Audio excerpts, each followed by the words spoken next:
वहां भारतीय agency raw और अफगानिस्तान एजेंसी एनडीएस के नेक्सस से प्लानिंग भी की जाती है। अब्दुल रहमान मक्की, और ये भाई अब्दुल रहमान मक्की साहब जो हैं, इनका भी अज्ञात बंदूकधारियों द्वारा अपहरण कर लिया गया। सबको हैरान कर दिए। ये दावा किया जा रहा है कि कुछ अज्ञात लोग अब्दुल रहमान मक्की को अपने साथ ले गए हैं। इस सवाल का जवाब तमाम लोग तलाश करने के लिए एक बहस में मुब्तला हो चुके हैं। और ये जो अब्दुल रहमान मक्की है, ये भी यूएन के द्वारा सैंक्शन, यूएन के द्वारा जो टेररिस्ट डिक्लेयर किए गए हैं उसमें से एक है। शख्स मुंबई हमलों के मास्टरमाइंड कहे जाने वाले हाफिज सईद का करीबी साथी था। ये हमारे पड़ोसी देश में क्या हो रहा है? लश्कर तैयबा के आतंकवादी जो दूसरों को डराते धमकाते थे, आजकल खुद ही भीगी बिल्ली बने हुए, जिसका नुकसान जाहिर है पाकिस्तान को सबसे ज्यादा है। लेकिन पाकिस्तान की अगर बात करें तो उनके मसाइल वो हैं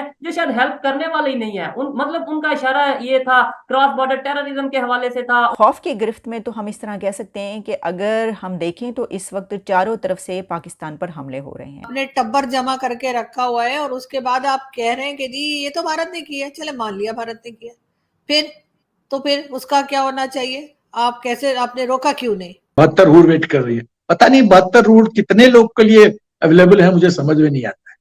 जिस रफ्तार से सर शॉर्टेज पड़ गई जिस रफ्तार से ये लोग ऊपर जा रहे हैं। तो ये आतंकी तो लाइन में लग जाएंगे कि कौन सा हूर कौन अपॉइंटमेंट देगी, लंबा लाइन लगा होगा। हेलो फ्रेंड्स, जय हिंद। हिंदुस्तान स्पेशल में आपका स्वागत है। दोस्तों, बीते दिनों लश्कर तैयबा के चीफ हाफिज सईद के बेटे की पहले लापता और फिर मौत की खबर आई थी। अब पाकिस्तान में एक बहुत बड़ी खबर निकलकर सामने आ रही है कि हाफिज सईद का बहनोई अब्दुल रहमान मक्की आज सुबह से लापता हो गया है। चर्चा हो रही है कि कुछ अज्ञात लोगों ने अब्दुल रहमान मक्की को अगवा कर लिया है। अब्दुल रहमान मक्की लश्कर तैयबा का डिप्टी चीफ है। मुंबई पर 2008 के सबसे बड़े आतंकी हमले समेत कई घटनाओं में अब्दुल रहमान मक्की का बदौर साजिश करता नाम आ रहा है। अब्दुल रहमान मक्की का नाम संयुक्त राष्ट्र की वैश्विक आतंकियों की लिस्ट में भी है। सुरक्षा परिषद ने अल कायदा प्रतिबंध कमेटी के तहत मक्की का नाम शामिल किया है। उसकी संपत्ति फ्रीज करने के आदेश भी हैं। मक्की पर कहीं आने जाने का प्रतिबंध भी लग चुका है। बीते कुछ वक्त में पाकिस्तान में तमाम आतंकियों को अज्ञात लोगों ने मौत के घाट उतारा है, जिसके बाद हाफिज सईद की भी सुरक्षा बढ़ा दी गई है। अब अब्दुल रहमान मक्की के अगवा होने से पाकिस्तान में अफरा तफरी का माहौल है। भारत के द्वारा आरोपित किया जा रहा है, पाकिस्तान को उसकी बहुत सारी डोजियर्स भेजी जा चुकी हैं और उसके लिए आरोप के साथ साथ उसके लिए सज़ा की मांग की जा रही है। लेकिन पाकिस्तान ने कभी कुछ नहीं किया और पाकिस्तान के ऊपर कभी कोई दबाव भी पश्चिमी देशों ने नहीं डाला।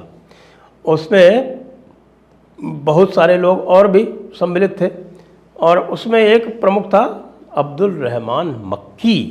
और ये जो अब्दुल रहमान मक्की है, ये भी यूएन के द्वारा सैंक्शन, यूएन के द्वारा जो टेररिस्ट डिक्लेयर किए गए हैं उसमें से एक है। और ये भाई अब्दुल रहमान मक्की साहब जो हैं, इनका भी अज्ञात बंदूकधारियों द्वारा अपहरण कर लिया गया है। कहते हैं, कुछ लोग तो कह रहे हैं कराची से किया गया है और कुछ लोग कह रहे हैं कि साहब की हो सकता है कि ये लाहौर के आसपास मुरीदके से ही किया गया हो। उसका पूर्व का उसका इंतजार कर रही है कि अब ये खैजर आने वाला है। 72 रूट वेट कर रही है। पता नहीं 72 रूट कितने लोग के लिए अवेलेबल है, मुझे समझ में नहीं आता है। जिस रफ्तार से सर शॉर्टेज पड़ गई जिस रफ्तार से ये लोग ऊपर जा रहे हैं। तो ये आतंकी तो लाइन में लग जाएंगे कि कौन सा हूर कौन अपॉइंटमेंट देगी, लंबा लाइन लगा होगा। चलो या सर ये हो क्या रहा है? मतलब ऐसा कैसे हो गया अचानक से? इतना त्राहिमाम मच गया है पाकिस्तान में, वो भी लश्कर तैयबा जैसे आतंकवादी संगठन के अंदर, जिसका करता धरता आईएसआई है, जिसकी रखवाली का जिम्मा आईएसआई पर है। दुनिया की सबसे तेज एजेंसी बोला जाता है उसको। क्या वो फ्लॉप हो गई है अपने ही इन गुर्गों की रखवाली करने में? देखो अंजू, एक कहावत है, परिवर्तन प्रकृति का नियम है। अपने टब्बर जमा करके रखा हुआ है और उसके बाद आप कह रहे हैं कि जी ये तो भारत ने किया, चले मान लिया भारत ने किया, फिर उसका क्या होना चाहिए? आप कैसे, आपने रोका क्यों नहीं? और फिर वो इतने खाली बैठे हुए हैं कि वो यही करते रहेंगे। आप ये तो मिसिंग पर्सन्स के ऊपर भी जो है काकड़ साहब ने कहा कि सिर्फ 50 लोग हैं, उसमें भी काकड़ साहब की बहुत इज्जत अफजाई की जा रही है कि उनका कहना ये है कि सिर्फ 50% जो है वो मिसिंग पर्सन में है, बाकी कुछ भी ऐसा नहीं है। ऐसे लोग जो है अफवाह उड़ाते रहते हैं, शोर मचाते रहते हैं। ये वो आदमी बात कर रहे हैं जिनका खुद अपना ताल्लुक जो है बलूचिस्तान से है या केपीके से है, वो ही उठ के ये बात कर रहे हैं। तो आप समझ सकते हैं कि किस हद तक जो है ये अपनी कुर्सी के लिए कुछ भी कहने को तैयार है। बड़े अफसोस की बात है मेरे ख्याल से। अच्छा, बिल्कुल आपकी बात ये दुरुस्त है, लेकिन एक चीज हमने एक बड़े अरसे के बाद हमें ये चीज सुनने को मिली। अगर आपको याद हो तो लास्ट 1.5-2 सालों से इस तरह का कोई बयान हमने नहीं सुना था, लेकिन अब दोबारा से ये चीज शुरू हो गई है। और ये सरफराज बुख्ती साहब, मतलब आई एम सॉरी टू से, लेकिन बेचारे जो है वो कंधों पे बैठ कर आ जाते हैं। जिस तरीके से इमरान खान साहब आए थे हुकूमत में, इस तरीके से ये भी आते हैं, तो वो ऐसी बातें करते हैं कि शायद ये समझ रहे हैं कि लोग बिल्कुल पागल हैं। अब बात सारी ये है कि जब हम ये बात क्या करते थे 1.5 साल पहले कि भाई वहां पे सिर्फ BLA से मुकाबला नहीं है पाकिस्तान की फोर्सेस का, वहां पे TTP ने भी अपने पंजे गाड़ दिए, और इसके साथ साथ दूसरी बड़ी फोर्स जो है वो ISK जो है, Islamic state of Khorasan province KP जिसको कहा जाता है, तो वो भी है। और मैंने शायद आपके शो में बताया था कि इसके जो फुटप्रिंट्स नजर आ रहे हैं, जो तरीकाकार नजर आ रहा है, उन्हीं का है। वो कौन उसको करता है? वो तो ईरान को भी थ्रेट करते हैं, वो तो हिंदुस्तान को भी थ्रेट करते हैं, वो चीन को भी थ्रेट करते हैं, वो अमेरिका को भी थ्रेट करते हैं, लेकिन उनके हमले इसी तरह के जो इनोसेंट लोग होते हैं मोस्ट ऑफ द टाइम हमने देखे उन पे होते हैं।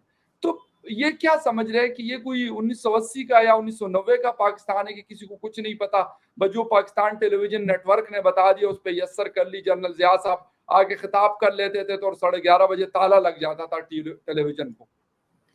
नहीं, ये मेरे ख्याल है उससे भी पहले की बात समझ रहे हैं। आपको याद होगा कि ये भी हमने पढ़ा है कि 71 की वॉर के वक्त भी जो है 2 दिन पहले कहा गया, डॉन न्यूज़पेपर जिसे सब बड़ा यकीन करते हैं और बड़े शौक से पढ़ते हैं, उन्होंने कहा कि जी हम जंग तकरीबन जीत चुके हैं और बस हिंदुस्तानी फौज जो है वो हथियार डालने वाली है, लेकिन उसके बाद हथियार उन्होंने खुद डाल दिए।